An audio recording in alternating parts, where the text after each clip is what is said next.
இந்த midweek miracle சர்வீஸ்க்கு வருகை தந்திருக்கிற உங்கள் எல்லாரும் இயேசுவின் நாமத்திலே வாழ்த்தி ஆசீர்வதிக்கிறோம். நிச்சயமாக உங்கள் ஒவ்வொருடைய வாழ்க்கையிலும் ஒரு அற்புதங்களை செய்வார். ஆன்லைனில் இணைந்திருக்கிறவர்களையும் இயேசுவின் நாமத்திலே வாழ்த்துகிறேன். ஒரு வேத பகுதி வாசிக்கலாம். லூக்கா எழுதின சுவிசேஷம் 24வது அதிகாரம் 36 40 வரையுள்ள வசனங்களையும் 1 யோவான் 1ஆம் அதிகாரம் 1ஆம் வசனத்தையும் வாசிக்க கேட்போம். இவைகளை குறித்து அவர்கள் பேசிக் கொண்டிருக்கையில் இயேசு தாமே அவர்கள் நடுவிலே நின்று, உங்களுக்கு சமாதானம் என்றார். அவர்கள் கலங்கி பயந்து ஒரு ஆவியை காண்கிறதாக நினைத்தார்கள். அவர் அவர்களை நோக்கி, நீங்கள் ஏன் கலங்குகிறீர்கள்? உங்கள் இருதயங்களில் சந்தேகங்கள் எழும்புகிறதென்ன? நான் தான் என்று அறியும்படி என் கைகளையும் என் கால்களையும் பாருங்கள், என்னை தொட்டு பாருங்கள். நீங்கள் காண்கிறபடி எனக்கு மாம்சமும் எலும்புகளும் உண்டாயிருக்கிறது போல ஒரு ஆவிக்கு இராதே என்று சொல்லி தம்முடைய கைகளையும் கால்களையும் அவர்களுக்கு காண்பித்தார். ஆமென். என்னை தொட்டு பாருங்கள் என்று ஆண்டவர் சொல்லியிருக்கிறார். 1 யோவான் 1ஆம் அதிகாரம் 1ஆம் வசனம். ஆதி முதல் இருந்ததும் நாங்கள் கேட்டதும் எங்கள் கண்களினாலே கண்டதும் நாங்கள் நோக்கி பார்த்ததும் எங்கள் கைகளினாலே தொட்டதுமாயிருக்கிற ஜீவ வார்த்தையை குறித்து உங்களுக்கு அறிவிக்கிறோம். ஆமென். அல்லேலூயா. இந்த 2 வேத பகுதிகளும் என்ன சொல்லுகிறது என்று சொன்னால், இயேசுவை தொட்ட காரியத்தை பற்றி சொல்கிறது. உயிர்த்தெழுந்த இயேசு கிறிஸ்து நம்முடைய சீஷர்களை தேடி வந்து அவர்களை பார்த்து சொல்லுகிறார், என்னை தொட்டு பாருங்கள். நிருபத்திலே யோவான் விதமாக எழுதுகிறார், நாங்கள் தொட்டு பார்த்ததும் நாங்கள் தொட்டதுமாயிருக்கிற ஜீவ வார்த்தை, ஒருவரும் சேரக்கூடாத ஒளியில் வாசமாயிருக்கிற தேவனை பழைய ஏற்பாடு நமக்கு எடுத்துரைக்கிறது. ஆனால் மிகவும் சமீபமாய் வந்து என்னை தொட்டு பாருங்கள் என்று சொல்லுகிற ஒரு தேவனை புதிய ஏற்பாடு நமக்கு வெளிப்படுத்துகிறது. அல்லேலூயா. ஆமென். God reached mankind so that he will always remain reachable. தேவன் மனுக்குலத்தை வந்தடைந்தார். எதற்காக தெரியுமா? நீங்களும் நானும் எப்பொழுதும் அவரை வந்தடையத்தக்க ஒரு நிலையில் அவர் இருக்கும்படி. Praise the lord. ஆமென். பக்கத்தில் இருக்கிற ஆளை பார்த்து சொல்லுங்க, பக்கத்திலே ஆள் இல்லைனாலும் சொல்லுங்க, என்ன சொல்லுங்க? இயேசுவை தொடலாம். அல்லேலூயா.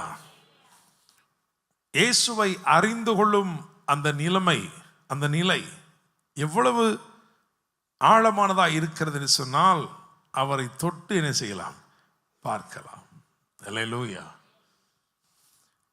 அவரே சொல்றார், நான் தான் என்று அறியும்படி என்னை தொட்டு பாருங்கள். Price the Lord. பழைய ஏற்பாடு சொல்லுகிறது, கர்த்தர் நல்லவர் என்பதை ருசித்து பாருங்கள். Taste and see. அதான் ஓல்ட் டெஸ்டமெண்ட். நியூ டெஸ்டமெண்ட் சொல்லுது touch and see. You can feel him. அல்லேலூயா. அப்போ தேவனுடைய இருதயம் இந்த இரவு நேரத்திலே எதை குறித்து பேச விரும்புகிறது என்று சொன்னால், ஒரு நெருக்கமான ஒரு உறவு. God wants to have a very personal, intimate relationship with the church. சபையோடு தேவன் ஒரு நெருங்கின உறவை ஏற்படுத்தி கொள்ள விரும்புகிறார். Price the Lord. அப்படி இருந்தால் மட்டும்தான் சபை தேவனுடைய வல்லமையை வெளிப்படுத்த முடியும். அல்லேலூயா. அதை தாண்டி இன்றைக்கு நான் விசுவாசிக்கிறேன், இந்த இரவு ஒரு நைட் ஆஃப் இம்பேக்ட். ஏதோ ஒன்று மறக்க முடியாத ஏதோ ஒரு கிரியை இந்த இரவு உங்க வாழ்க்கையில் ஏற்பட போகிறது. அல்லேலூயா. Praise the lord. இது தேவனே செய்தார் என்று நீங்கள் ஒப்புக்கொள்ளும்படிக்கு கர்த்தருடைய கிரியை, அந்த அசைவு பலத்த அசைவாக இந்த இரவு வெளிப்பட போகிறது. அல்லேலூயா. ஆமென். ஸோ இன்னைக்கு இயேசுவை தொடணும் அப்படின்றது இயேசுடைய விருப்பமா இருக்கு, அப்படிதானே? இயேசுவை தொட்டவர்களை வைத்து நான் இன்னைக்கு கர்த்தருடைய வார்த்தையை பிரசங்கிக்க விரும்புகிறேன். அதனால இன்னைக்கு தலைப்பு என்ன கொடுத்துருக்கேன் அப்படின்னா, இயேசுவை தொட்டவர்கள். இயேசுவை தொட்டவர்கள். சிலர் இயேசுவை தொட்டுட்டாங்க. நம்ம பேச்சுக்கு சொல்றோம் பார்த்தீங்களா, அவரு அந்த செய்த அந்த காரியம் பாருங்க இருதயத்தையே தொட்டுருச்சு அப்படிங்கிறோம்ல. அப்ப இயேசுவை தொட்டவர்களை குறித்து இன்னைக்கு நாம் தியானிக்க போகிறோம். நம்முடைய நோக்கம் என்ன தெரியுமா? நாமும் இயேசுவை தொட விரும்புகிறோம். அல்லேலூயா, பிரைஸ் தி லார்ட்.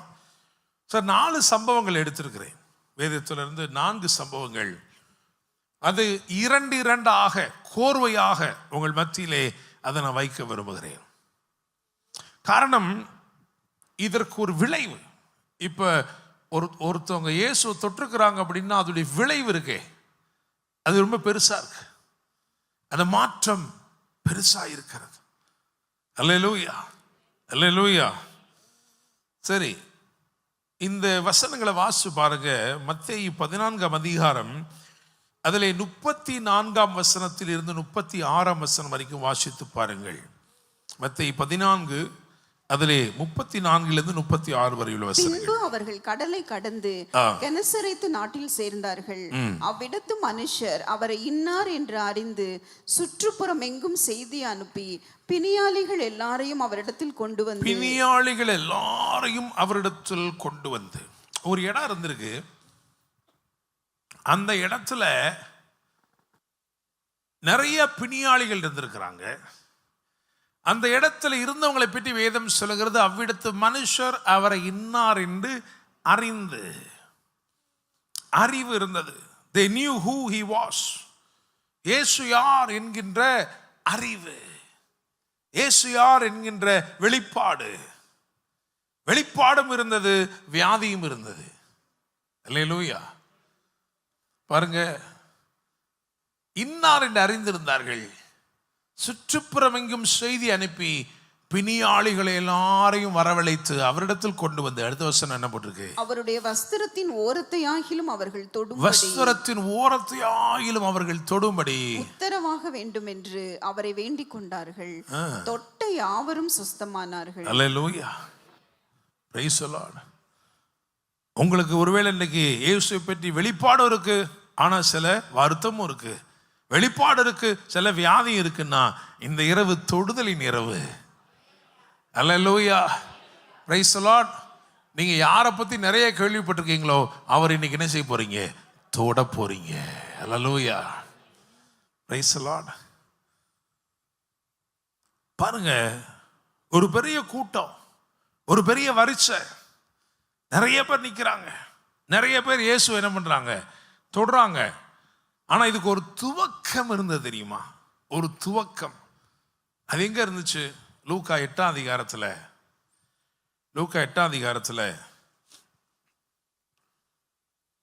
45லிருந்து 47 வரைக்கும் வாசிங்களேன். அப்பொழுது இயேசு, என்னை தொட்டது யார் என்று கேட்டார். என்னை தொட்டது யார் என்று கேட்டார். எங்களுக்கு தெரியாதென்று எல்லாரும் சொன்னபோது பேதுருவும் அவருடனே கூட இருந்தவர்களும், ஐயரே, திரளான ஜனங்கள் உம்மை சூழ்ந்து நெருக்கி கொண்டிருக்கிறார்களே, என்னை தொட்டது யார் என்று எப்படி கேட்கிறீர் என்றார். அது நியாயமான கேள்வி. அவன் என்ன கேட்கிறான்? இவ்வளவு பேர் சுத்தி நின்று நெருக்கிட்டு இருக்கிறான். கேள்வியை நீங்க எப்படி கேட்டிருக்கணும்? என்னை மிதிச்சது யாருன்னு கேட்டிருக்கணும், அப்படிதானே? என்னை யாருப்பா தள்ளி விட்டதுன்னு கேட்டிருக்கணும். அப்படி கேட்டா நியாயமா இருக்கு. ஆனா என்ன கேக்குறீங்க? என்ன தொட்டது யார்? அதுக்கு என்ன சொல்றாரு இயேசு? அதற்கு இயேசு, என்னிலிருந்து வல்லமை புறப்பட்டதை அறிந்திருக்கிறேன், ஆதலால் ஒருவர் என்னை தொட்டது உண்டு என்றார். ஒருவர் என்னை தொட்டது உண்டு. ஹல்லேலூயா, பிரைஸ் தி லார்ட். எல்லாரும் கேட்டுக்கிட்டு இருக்கிறாங்க. அவரை பற்றி உள்ள விசேஷங்கள்லாம் கேட்டுக்கிட்டு இருக்கிறாங்க. நிறைய பேருக்கு அவரை பற்றி உள்ள வெளிப்பாடு இருக்கு. ஆனா இந்த அம்மாவுக்கு வெளிப்பாடு இருக்கு, வியாதியும் இருக்கு. ஆனா இந்த அம்மா என்ன பண்ணுச்சு தெரியுமா? தொட்டுருச்சு, அவ்வளவுதான். அல்லேலூயா, பிரைஸ் தி லார்ட், ஆமென். நான் இன்னைக்கு யாரோ ஒரு சில கூட்டத்துக்கு, ஒரு சில ஜனங்களுக்கு பிரசங்கம் பண்றேன்.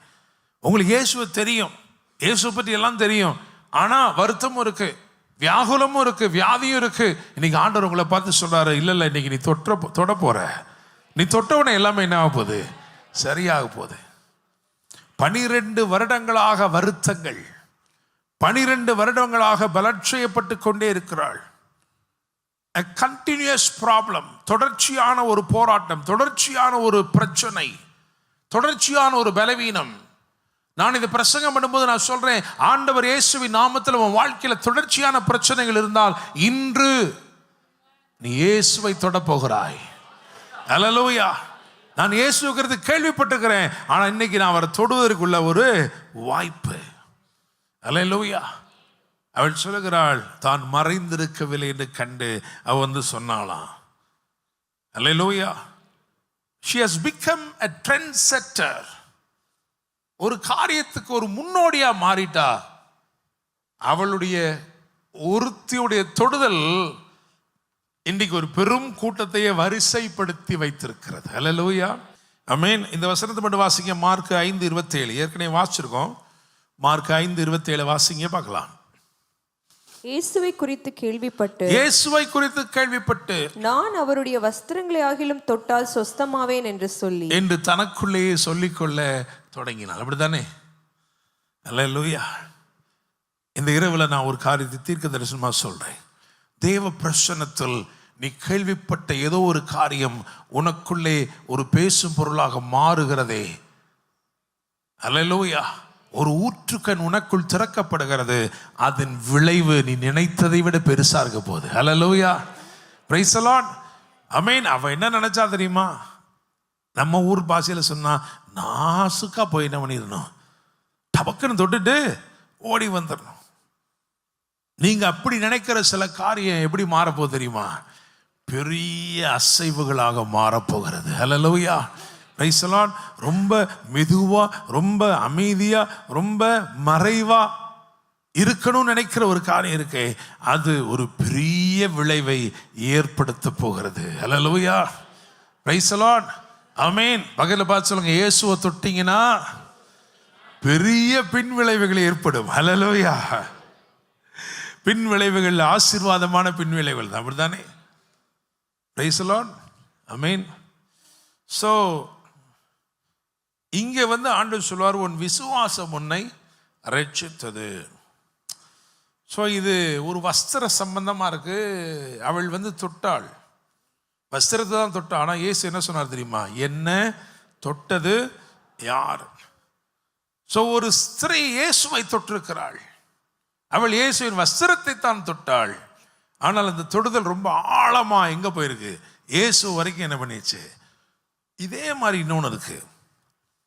ஏன்னா அதுலேயும் ஆண்டவர் என்ன சொல்வார்னா, உன்னுடைய விசுவாசம் உன்னை ரட்சித்ததுன்னு சொல்வார். லூக்கா 18ஆம் அதிகாரம்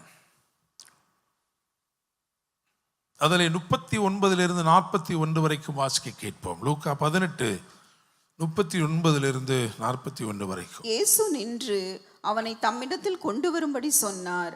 அவன் கிட்ட வந்தபோது அவர் அவனை நோக்கி, நான் உனக்கு என்ன செய்ய வேண்டும் என்று இருக்கிறாய் என்று கேட்டார். அதற்கு அவன், ஆண்டவரே, நான் பார்வையடைய வேண்டும் என்றான். ரைட். மார்க் 10:50.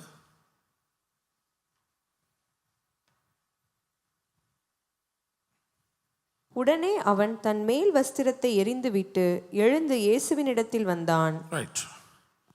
இயேசுவை தொட்ட ஒரு ஸ்திரியை குறித்து நான் பேசினேன். அவளுக்கு என்ன சொன்னார் தெரியுமா? உன் விசுவாசம் உன்னை ரட்சித்தது. இதே வார்த்தையை தான் பர்திமேயுக்கும் என்ன சொல்றாரு? உன் விசுவாசம் உன்னை ரட்சித்தது. அல்லேலூயா. இந்த சம்பவத்தை நல்லா வாசிச்சு பார்த்தீங்கன்னா, எரிகோவுக்கு வெளியில பிச்சை கேட்டு கொண்டிருக்கிற ஒரு பர்திமேயு. அங்க நீங்க பார்த்தீங்கன்னா ஒரு 4 விதமான ஜனங்களை பற்றி வேதம் சொல்லுகிறது. முதலாவது என்ன சொல்ல தெரியுமா? அறிவித்தவர்கள். அப்படித்தானே? அறிவித்தவர்கள். ஏன்னா வந்து கேட்குறான், நடக்கிற கூட்டத்தை பார்த்து, இது என்ன, இவ்வளோ ஜனங்கள் திடுமுடுன்னு போறாங்களே, இது என்ன அப்படின்னு விசாரிச்சோடனே அவங்க சொன்னாங்க, நசரேயனாகிய இயேசு போகிறார்னு என்ன பண்ணாங்களாம்? அறிவித்தாங்களாம். அதுக்கப்புறம் உடனடியாக அவன் எப்படி கூப்பிட ஆரம்பிச்சான் தெரியுமா? அவன் நசரேயனாகிய இயேசுவே அப்படின்னு என்ன செய்யல, கூப்பிடல. ஆனா எப்படி கூப்பிட்டான்? தாவீதின் குமாரனே.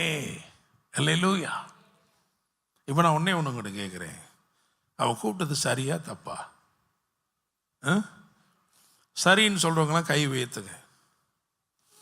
அவன் சரியாக தான் பாஸ்டர் கூப்பிட்டான். ஏன்னா அவனுக்கு சொன்னது என்ன சொன்னாங்க? நஸ்ரேனாக இயேசுவே அப்படி தானே சொன்னாங்க. ஆனால் அவன் எப்படி கூப்பிட்டான்? தாவீதின் குமாரனே. அல்லேலூயா! என்ன வெளிப்பாடு இல்லையா? ஒரு வெளிப்பாடு.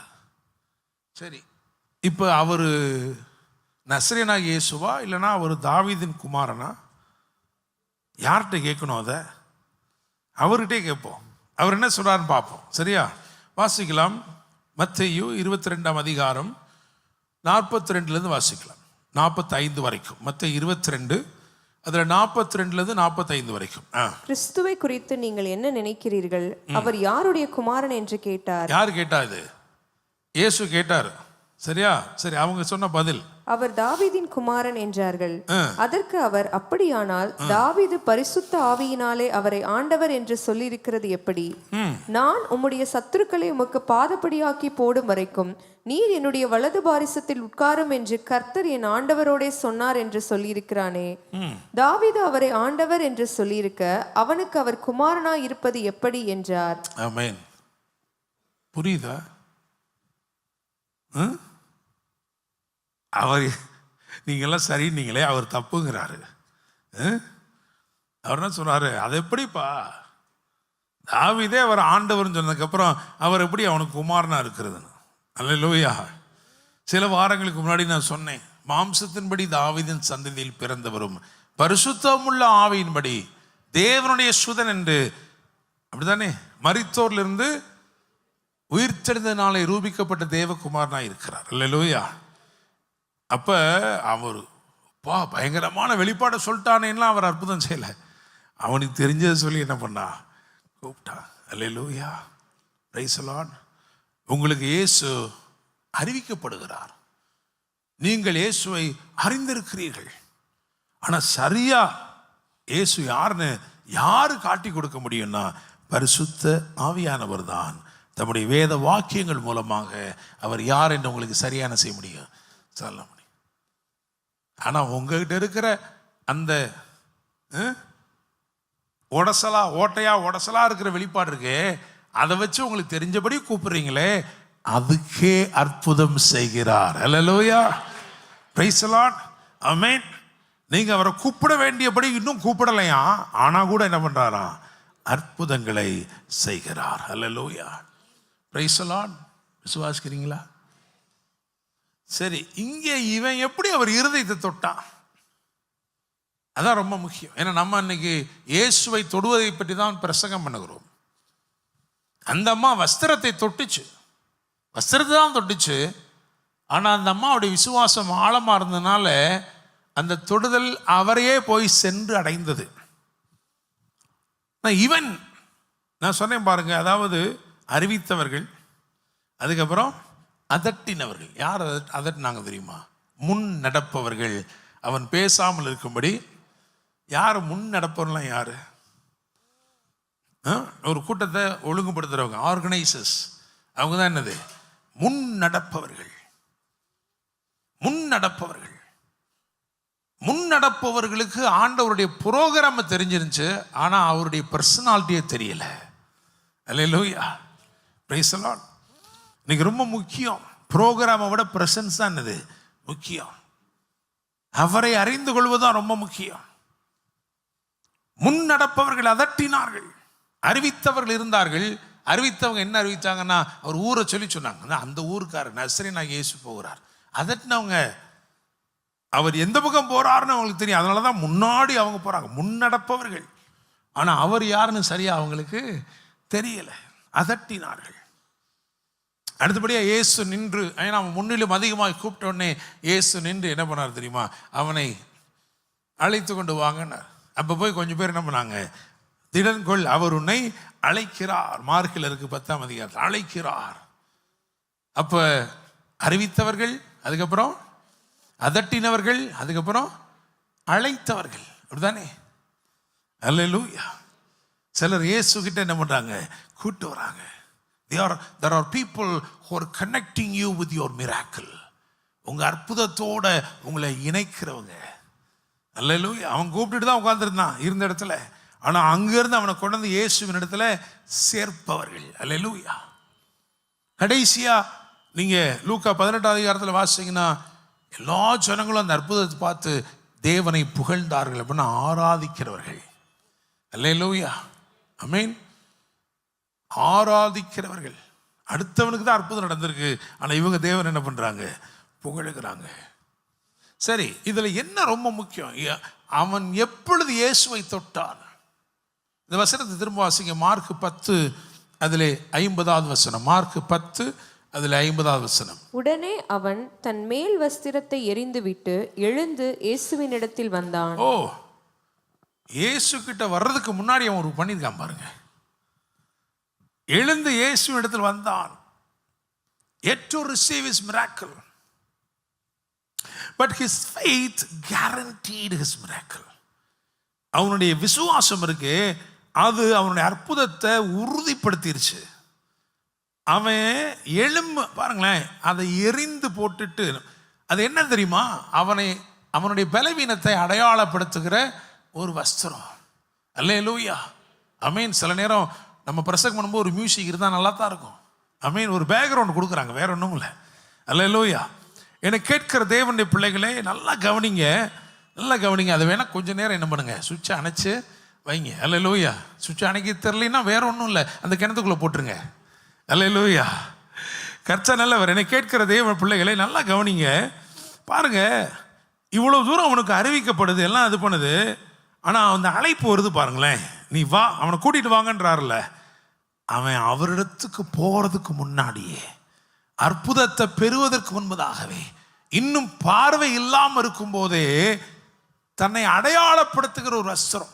இதுதான் அவர் கண்ணு தெரியாதவருங்க, ஐயா அவர் கண்ணு தெரியாதவருங்க, பார்த்து பார்த்து பார்த்து அப்படின்னு அடையாளப்படுத்துகிற அந்த ட்ரெஸ் இருக்கு பார்த்தீங்களா, அதை அவர்கிட்ட வர்றதுக்கு முன்னாடியே கலத்தி போட்டான். அல்லேலூயா, பிரைஸ் தி லார்ட். என்னை கேட்கிற தேவ பிள்ளையே, இதுதான் அவரை தொட்டுருச்சு.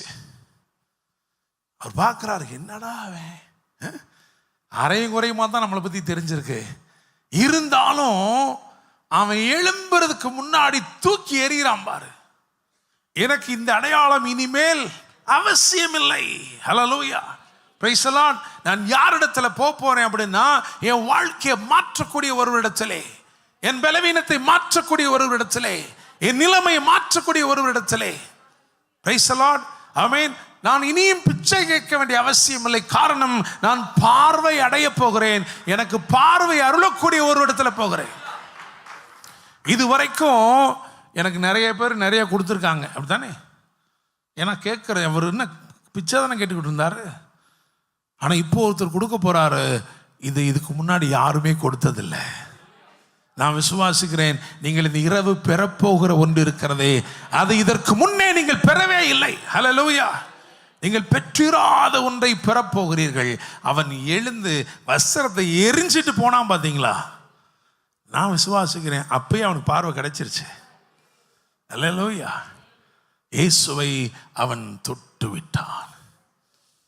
ஒரு அம்மா வஸ்திரத்தை தொட்டதுனால அவரை தொட்டுச்சு, ஒருத்தன் வஸ்திரத்தை எரிஞ்சதுனால அவரை தொட்டுட்டான். அல்லேலூயா, பிரைஸ் தி லார்ட். பகலில் பார்த்து சொல்லுங்க, எப்படியாவது இன்னைக்கு அவரை தொற்றுவோம் நம்ம. ஏன்னா வெளிப்பாடையும் வச்சுக்கிட்டு, வருத்தத்தையும் வச்சுக்கிட்டு, வெளிப்பாடையும் வச்சுக்கிட்டு, வியாதியும் வச்சுக்கிட்டு நான் இருக்க முடியாது. நான் இன்றைக்கு அவரை தொட்டே ஆக வேண்டும். ஹல்லேலூயா, பிரைஸ் தி லார்ட். அடுத்த செட் அதை எடுத்து வருவோம். அடுத்து 2 பேரை பார்க்க போகிறோம். அது எப்படி இருக்கு அதையும் நம்ம தியானிப்போம். ஏன்னா நான் 2 இது உங்களுக்கு ஆல்ரெடி சொல்லியிருக்கேன், இன்னும் 2 நான் உங்களுக்கு சொல்லும்படி விரும்புகிறேன். ஓகே, மத்தேயு 8ஆம் அதிகாரத்தை எடுத்துக்கொள்ளுங்க.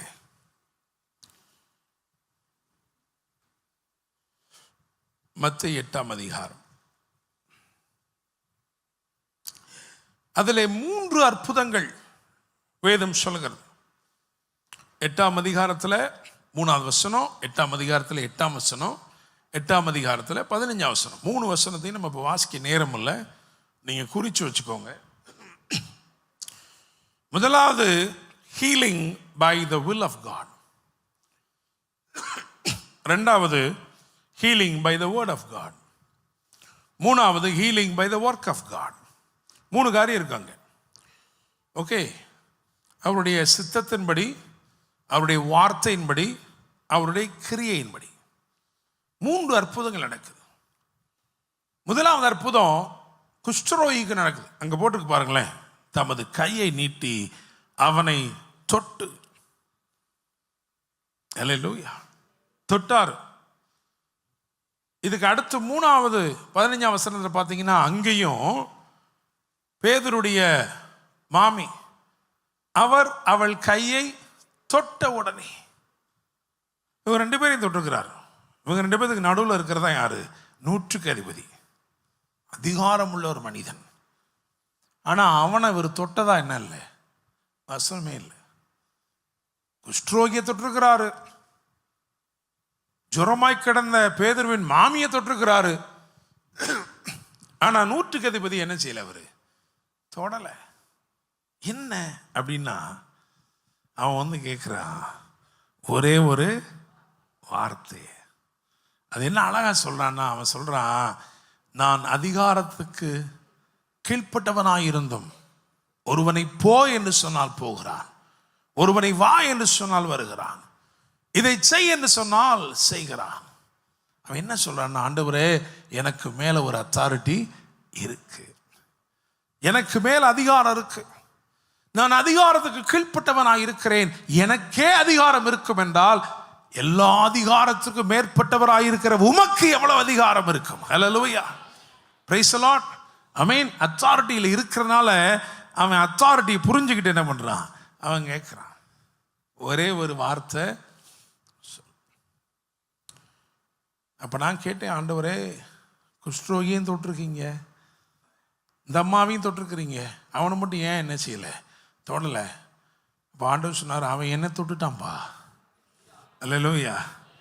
அவன் விசுவாசம் என்ன பண்ணிருச்சு, ஏன்னா சொல்றாரு, இப்படிப்பட்ட விசுவாசத்தை இஸ்ரவேலருக்குள்ளும் நான் காணவில்லையே. அல்லேலூயா, பிரைஸ் தி லார்ட். அங்க பார்த்தீங்களா 10ஆம் வசனம், இயேசு இதை கேட்டு ஆச்சரியப்பட்டு தமக்கு பின் செல்கிறவர்களை நோக்கி, இஸ்ரவேலருக்குள்ளும் நான் இப்படிப்பட்ட விசுவாசத்தை காணவில்லை. அல்லேலூயா, ஆமென். பரவாயில்ல, ஞாயிற்றுக்கிழமை ஜெபம் பண்றதுக்கு பதிலாக புதன்கிழமை ஆரம்பிச்சிட்டீங்க, நான் நினைக்கிறதெல்லாம் கூட வருது. அல்லேலூயா, பிரைஸ் தி லார்ட், ஆமென். தேவன் தம்முடைய தூதர்களை கொண்டு உள்ளே உட்கார வைத்து விட்டார். அல்லேலூயா, கர்த்தர் நல்லவர். என்னை கேட்கிற தேவ பிள்ளைகளே, நல்லா கவனிங்க. இயேசுவை தொட்டவர்கள், இன்னைக்கு நமக்கு நிறைய வெளிப்பாடு இருக்கு. இயேசு யார் வெளிப்பாடு இருக்கு. ஆனா இன்னைக்கு ஆண்டவர் சொன்னாரு, உன்னுடைய வெளிப்பாடு இருக்குது, ஆனா உன்னுடைய வருத்தங்கள், வியாதிகள், வியாகுலங்கள் இதெல்லாம் சேர்ந்தே இருக்குப்பா. ஒன்னே ஒண்ணு நீ செய்யணும், என்னை தொட்டைனா போதும், நான் தான் என்று அறியும்படி என்னை தொட்டு பார். அல்லேலூயா, பிரைஸ் தி லார்ட், ஆமென். அவர் தொட முடியாத எங்கேயோ இருக்கல, எங்கேயோ இருந்தவர் தான். நான் ஏற்கனவே சொன்னேன், ஒருவரும் சேரக்கூடாத ஒளியில் வாசமாய் இருந்தவர் தான், தேவ தூதர்களாலும் காணக்கூடாதவராய் இருந்தவர் தான். ஆனால் அவர் நம்மை தேடி வந்தபடினால he is now so reachable, because he reached us, because he reached unto us, because he reached out to us, he is now reachable. Hallelujah, amen. தம்மிடத்தில் வருகிற ஒருவரையும் அவர் புறம்பே தள்ளுகிறவர் அல்ல. உண்மையாய் தம்மை நோக்கி கூப்பிடுகிறவர்களுக்கு அவர் சமீபமாயிருக்கிறார். அல்லேலூயா, ஆமென். நீங்க அப்பா என்று அழைக்கும் தூரத்தில் அவர் இருக்கிறார். அல்லேலூயா. சோ இங்க ஒருத்தன் வந்து ஒரு வார்த்தையை மட்டும் கேட்கிறான், அப்படிதானே? அவனுக்கு என்ன சொன்னா தெரியுமா, நீ விசுவாசித்தபடியே உனக்கு ஆக கடவுது, நீ விசுவாசித்தபடியே உனக்கு ஆக கடவுது. He was able to touch the heart of Jesus. His faith was so powerful. Hallelujah. அவன் இயேசுடைய இருதயத்தை என்ன பண்ணிட்டான், தொட்டான். அதனால அவர் திரும்ப அவனை தொட வேண்டிய அவசியமே இல்லை. Hallelujah. அற்புதம் நடந்துருச்சு. அவன் அப்படி நினைச்ச உடனே என்ன இருந்துச்சு, அற்புதம் நடந்துருச்சு. அல்லேலூயா. நான் சொல்ல போற இவங்க 2 பேருமே பார்த்தீங்கன்னா அந்த அற்புதத்தை அந்த நிமிஷத்துல பெற்றவங்க. அல்லேலூயா. இந்த மனுஷனுக்கும் இந்த மனுஷன் இந்த அதிகாரமுள்ள மனுஷன் விசுவாசிக்கிறான்னா இவனுக்குள்ளேயும் ஒரு சாட்சி தான் வேலை பண்ணுச்சு, அப்படித்தானே? ராஜாவின் மனுஷன் அவன் ஒரு வார்த்தையை பெற்றுக்கிட்டு போய் அந்த நாளிகையிலேயே சுகமானதுனால அந்த சாட்சியின் கனிதான் இவன். அந்த சாட்சி நிமித்தமாக ஈர்க்கப்பட்டு அவ்விதமாகவே அற்புதம் பெற்றுக்கொள்ள வந்தவன் தான் இவன். அதனால தான் வார்த்தையை கேட்டான். நீங்க வார்த்தையை மட்டும் சொல்லுங்க. இவனுக்கும் அதே போலதான் அவனுடைய வேலைக்காரன் அந்த நிமிஷமே சுஸ்தமாகிவிட்டான். அல்லேலூயா.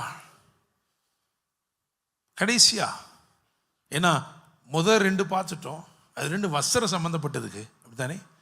இது 2யும் வார்த்தை சம்பந்தப்பட்ட 2 இருக்குல்ல, அதனால அந்த 2யும் பார்க்கணும். 2வது என்னன்னா மத்தேயு 15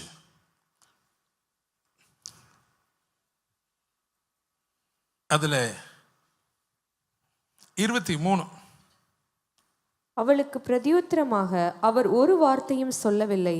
அப்பொழுது அவருடைய சீஷர்கள் வந்து, இவள் நம்மை பின்தொடர்ந்து கூப்பிடுகிறாளே, இவளை அனுப்பிவிடும் என்று அவரை வேண்டிக் கொண்டார்கள்.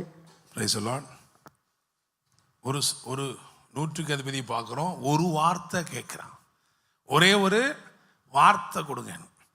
இங்கே ஒரு பிள்ளைய பார்க்குறோம், அந்த அம்மாவுக்கு ஒரு வார்த்தை கூட சொல்லலை, பின்னாடியே வர அவளும்.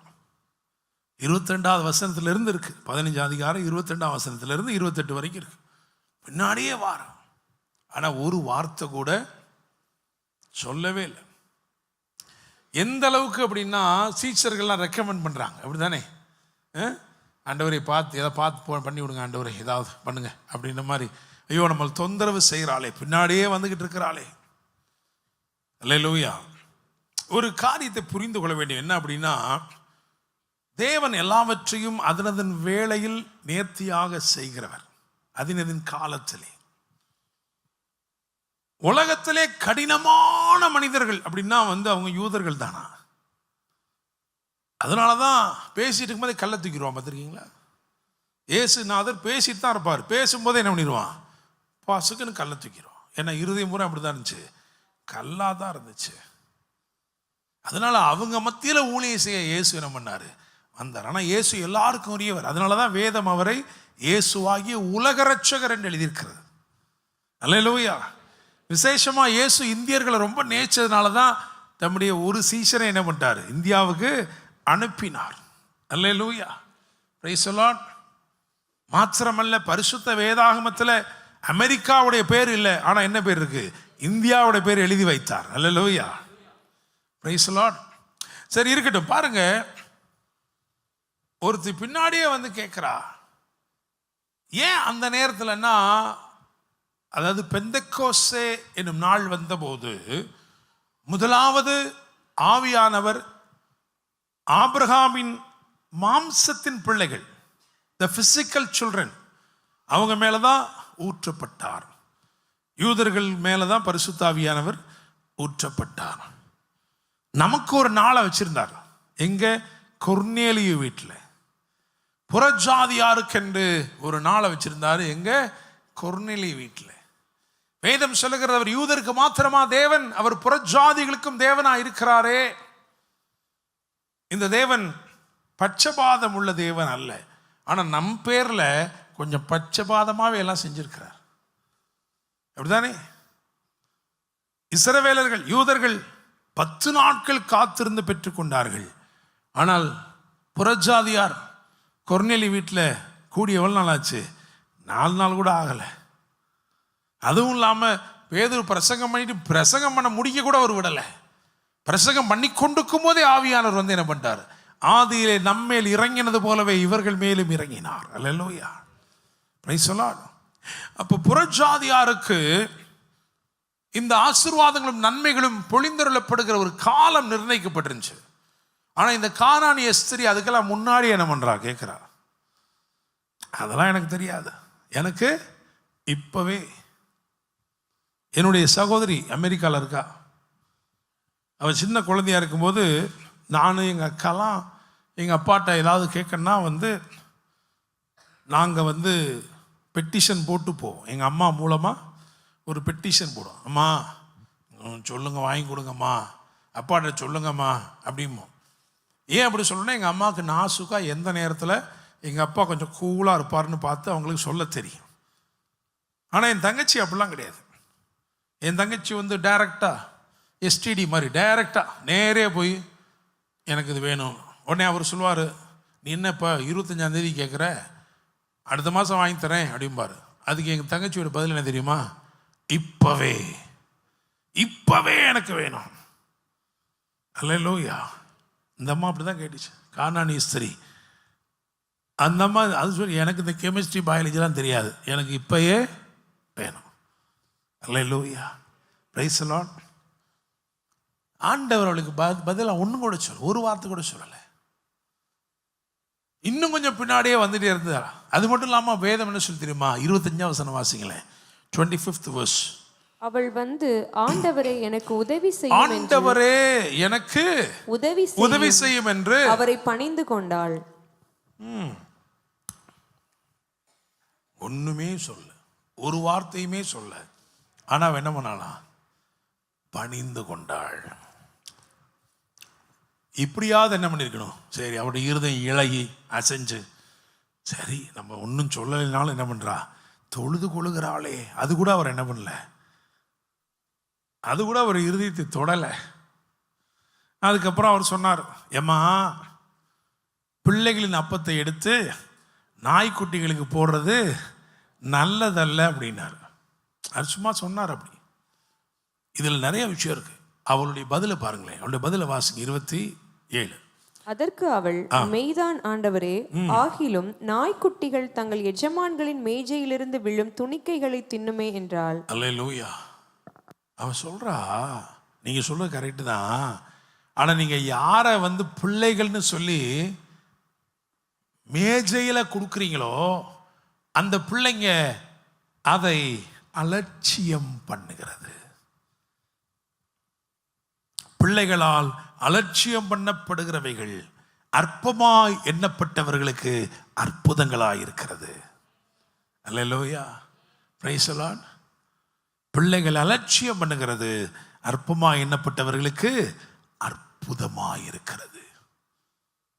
அவ சொல்றா, crumbs are powerful.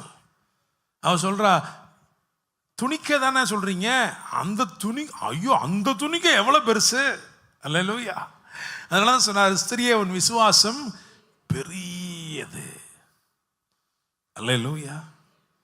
இந்த வார்த்தையை சொன்ன உடனே அவகிட்ட என்ன சொன்னார் தெரியுமா?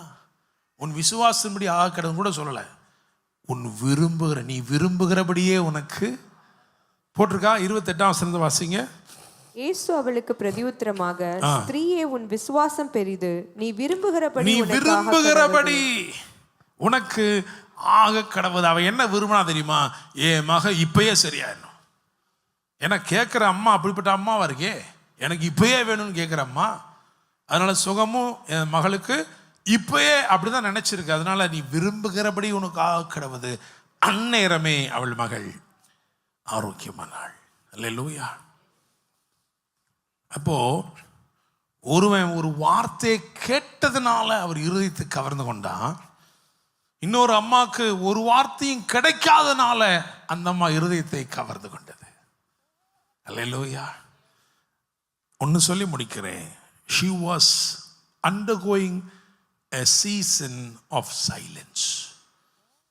அவள் ஒரு நிசப்த காலத்துக்குள் நடந்து போனாள். அவளுக்கு மறு உத்தரவு ஒன்றுமே இல்லை. ஒருவேளை இந்த இரவு பல முறை ஜெபித்தும் பல முறை மன்றாடியும் பதிலே இல்லையே, அதை பத்தி ஒரு காரியமும் சொல்லவே இல்லையே, I'm silent. God is totally silent. தேவன் ஒரு வார்த்தை கூட சொல்லலையே. அப்படி ஒரு காலகட்டத்துக்குள்ள நீ நடந்து கொண்டிருக்கலாம். ஆண்டவர் உன்னை பார்த்து சொல்றாரு, நீ விரும்புகிறபடியே உனக்கு ஆக கடவுது. அல்லேலூயா. Praise the lord. இன்னைக்கு கேரளாவிலேருந்து டிராவல் பண்ணி வந்துட்டு இருக்கும் பொழுது ஒரு காரியம் மனசுக்குள்ள ஓடிட்டே இருந்துச்சு. இயேசு சொல்றார், அக்கறைக்கு போங்க, அக்கறைக்கு போங்கப்பா.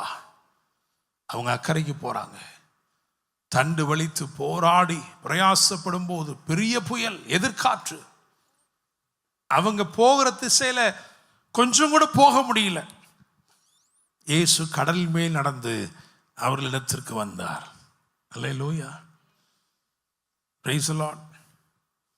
பேதுரு ஒரு ஜெபம் பண்ணார். என்ன ஜெபம் பண்ணாரு? நீரே ஆனால் நான் கடலின் மேல் நடந்து உம்மிடத்திலே வர உத்தரவு கொடும். அந்த மற்ற 11 பேருடைய ஜெபம் என்னவா இருந்திருக்கும்?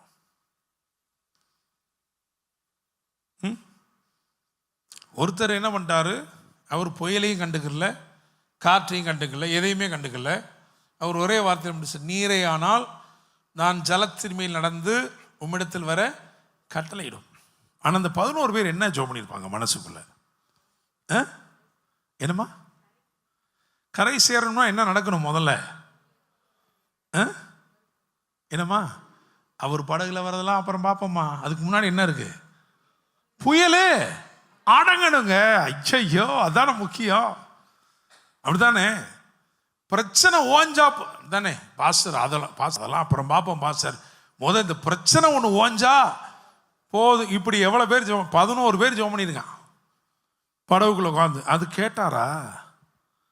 அவர் கேட்கவே இல்லையே. அதை அந்த ஜெபம், அந்த ஜெபத்துக்கு பதிலே இல்லை.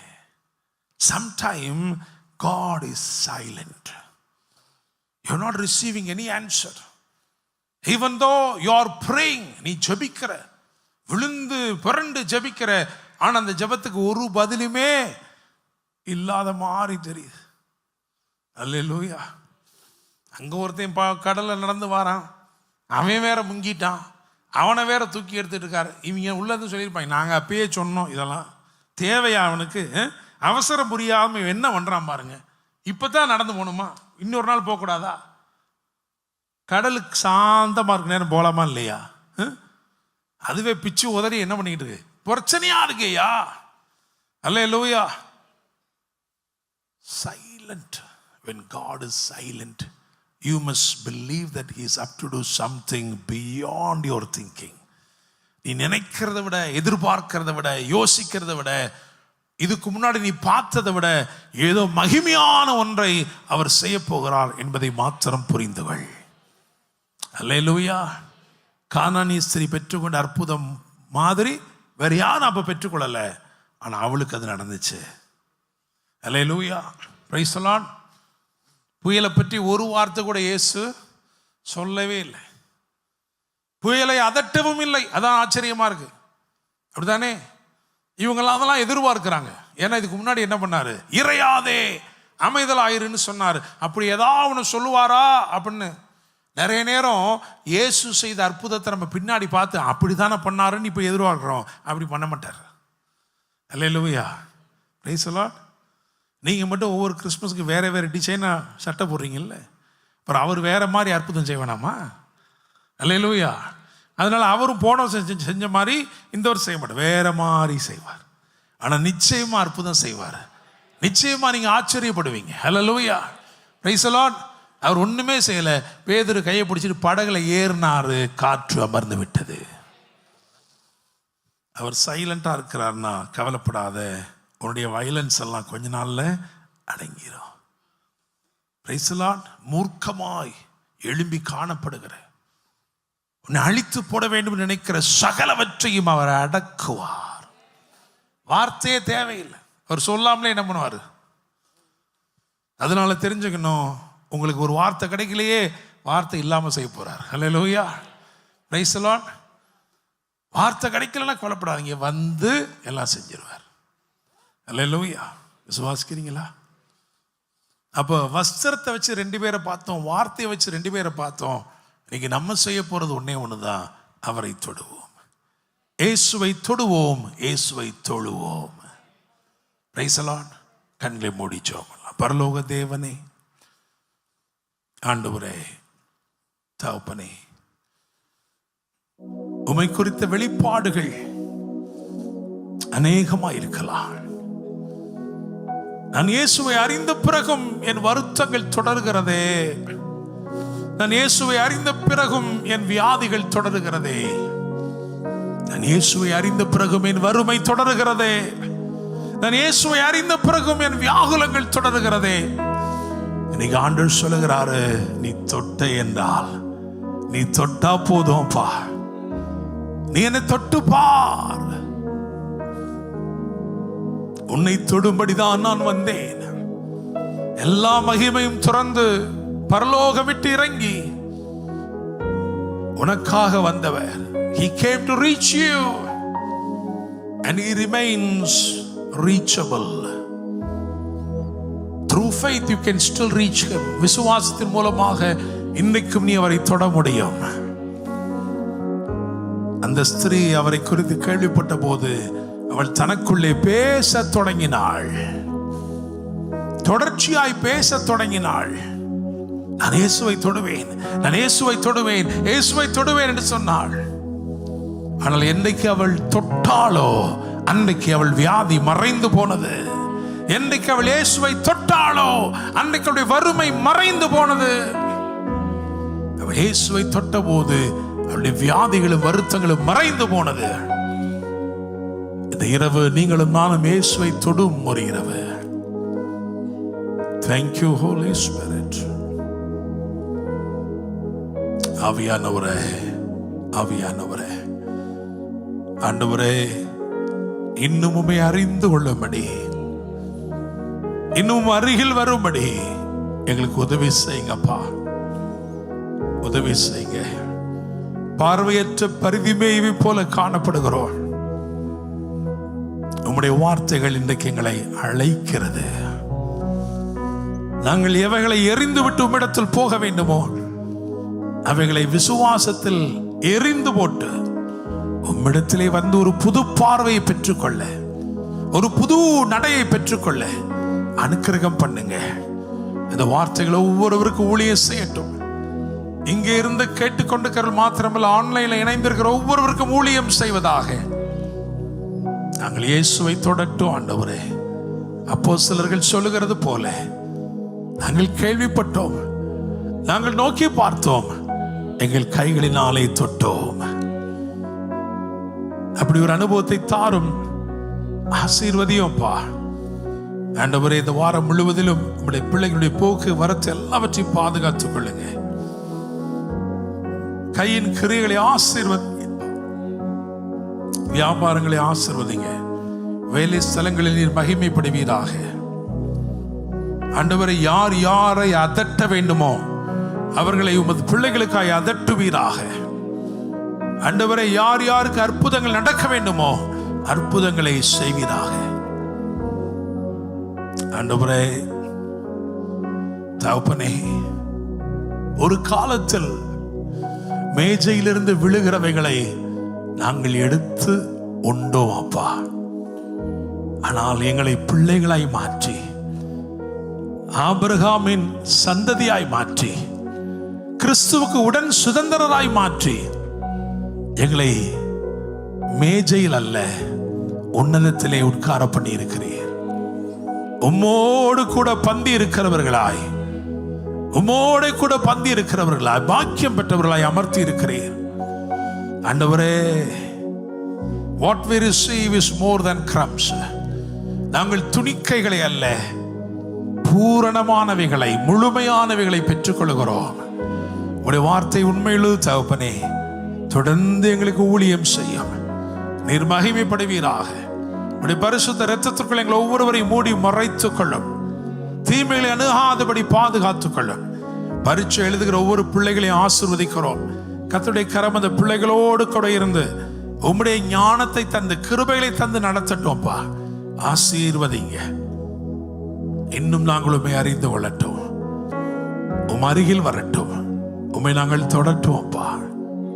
இயேசுவின் நாமத்தில் ஜெபிக்கிறோம். ஜெபம் கேளும் ஜீவனுள்ள நல்ல தகப்பனே, ஆமென். என் ஆத்துமாவே கர்த்தரை ஸ்தோத்திரி, என் முழுவலுமேடு பரிசுத்த நாமத்தை ஸ்தோத்திரி. என் ஆத்துமாவே கர்த்தரை ஸ்தோத்திரி, கர்த்தர் செய்த சகல உபகாரங்களையும் மறவாதே. ஆமென். நம்முடைய கர்த்தராயிருக்கிற இயேசு கிறிஸ்துவின் கிருபையும் பிதாவாகிய தேவனுடைய அன்பும் பரிசுத்த ஆவியானவருடைய அந்யோன்ய ஐக்கியமும் சமாதானமும் பாதுகாவலும் வழிநடத்தலும் ஆசீர்வாதங்களும் நம் அனைவரோடும் கூட இன்னும் சதா காலங்களிலும் தங்கியிருப்பதாக. ஆமென்.